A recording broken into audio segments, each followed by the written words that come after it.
Hi friends, जय Jagannath. Mona Lisa आपण मानको मोनास किचन को मो पुणी थे स्वागत करुच्ची। आज मुझे आउ गोटे नुआ रेसिपीटे नहीं आसी जार ना है विंटर स्पेशल गाजर हलवा। चलो देखा यहाँ केमी या देखो आमर गाजर हलवा प्रथम आम गाजर को नवा। गाजर को आप एमती ग्रेट करदे। मो पाखापाखि 1.5 किलो गाजर नहीं कि आम ड्राई फ्रुट्स, क्षीर, चीनी, किसी गुजराती गुंड आउ अल्प किसी लुण ये नहीं आम या गाजर हलवा। गोटे कड़े बसई मुझे तेल नहीं गली रिफाइन तेल ने यहाँ कि घीरे कराए जेहेतु मुझे घी खाएनी से रिफाइन तेल नहीं रिफाइन तेल नहीं गले तेलटा आम टे गरम हो गले आम गाजरटा ये पकड़ा जो ग्रेटेड गाजरटा रखी थे आम तेल गरम हो गला यहाँ पकड़ा।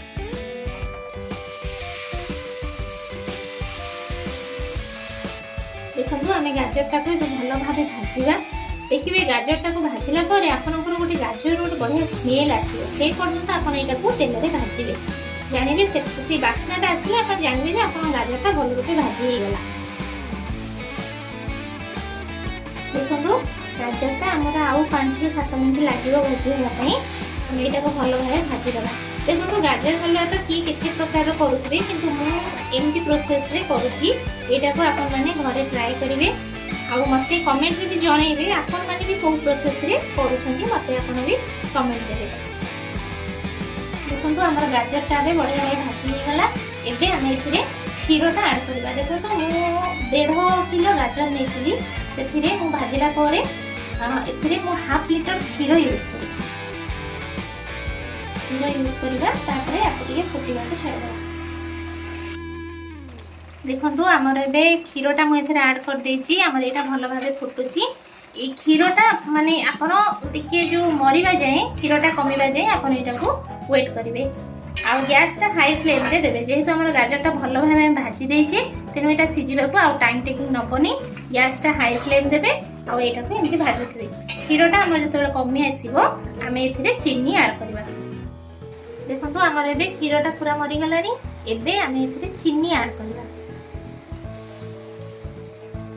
200 ग्राम चीनी नहीं चीनी ऐड कले आप जस्ट गोटे पिंच सॉल्ट देबे जेहेतु चीनी रो माने तार बैलेंस स्वादर बैलेंसटा करने को अल्प गोटे पिंच लुण देली।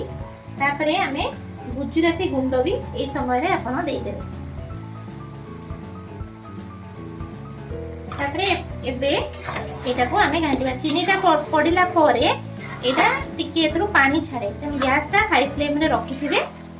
तापर एतरो पूरा ये सब सुखा सुखा हो गले आपण फ्लेम बंद करेंगे। देखो आमर ए गाजर हलवाटा पूरा पूरी प्रस्तुत हो गला। एमती आपनकर चीनीटा पकई सारा पर यार कंसिस्टेंसीटा एमती ही रहिबो।